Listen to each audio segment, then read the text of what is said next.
Apocalypse de Jean, chapitre 14.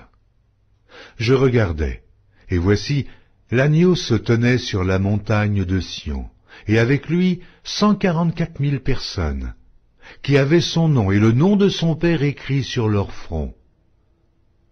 Et j'entendis du ciel une voix, comme un bruit de grosse eau, comme le bruit d'un grand tonnerre. Et la voix que j'entendis était comme celle de joueurs de harpe, jouant de leur harpe.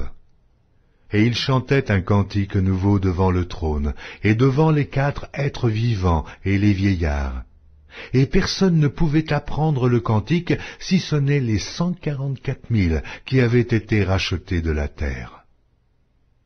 Ce sont ceux qui ne se sont pas souillés avec des femmes, car ils sont vierges. Ils suivent l'agneau partout où il va. Ils ont été rachetés d'entre les hommes, comme des prémices pour Dieu et pour l'agneau. Et dans leur bouche, il ne s'est point trouvé de mensonge, car ils sont irrépréhensibles. Je vis un autre ange qui volait par le milieu du ciel, ayant un évangile éternel, pour l'annoncer aux habitants de la terre, à toute nation, à toute tribu, à toute langue et à tout peuple.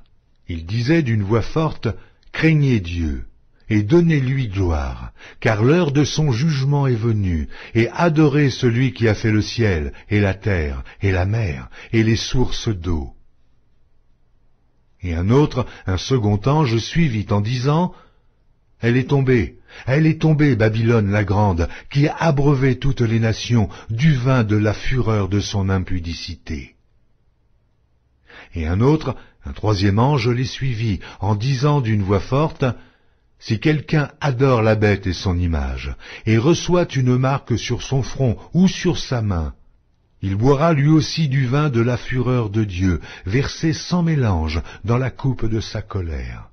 Et il sera tourmenté dans le feu et le soufre, devant les saints anges et devant l'agneau. Et la fumée de leur tourment monte au siècle des siècles. Ils n'ont de repos, ni jour, ni nuit, ceux qui adorent la bête et son image, et quiconque reçoit la marque de son nom. C'est ici la persévérance des saints qui gardent les commandements de Dieu et la foi de Jésus. Et j'entendis du ciel une voix qui disait, « Écris.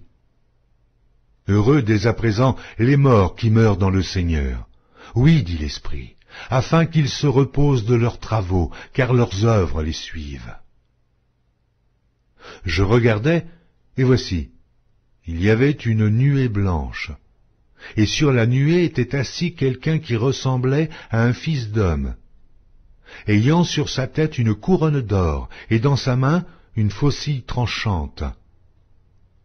Et un autre ange sortit du temple, criant d'une voix forte à celui qui était assis sur la nuée, « Lance ta faucille et moissonne, car l'heure de moissonner est venue, car la moisson de la terre est mûre. » Et celui qui était assis sur la nuée jeta sa faucille sur la terre, et la terre fut moissonnée. Et un autre ange sortit du temple qui est dans le ciel, ayant lui aussi une faucille tranchante. Et un autre ange, qui avait autorité sur le feu, sortit de l'autel, et s'adressa d'une voix forte à celui qui avait la faucille tranchante, disant, « Lance ta faucille tranchante, et vendange les grappes de la vigne de la terre, car les raisins de la terre sont mûrs. » Et l'ange jeta sa faucille sur la terre, et il vendangea la vigne de la terre, et jeta la vendange dans la grande cuve de la colère de Dieu.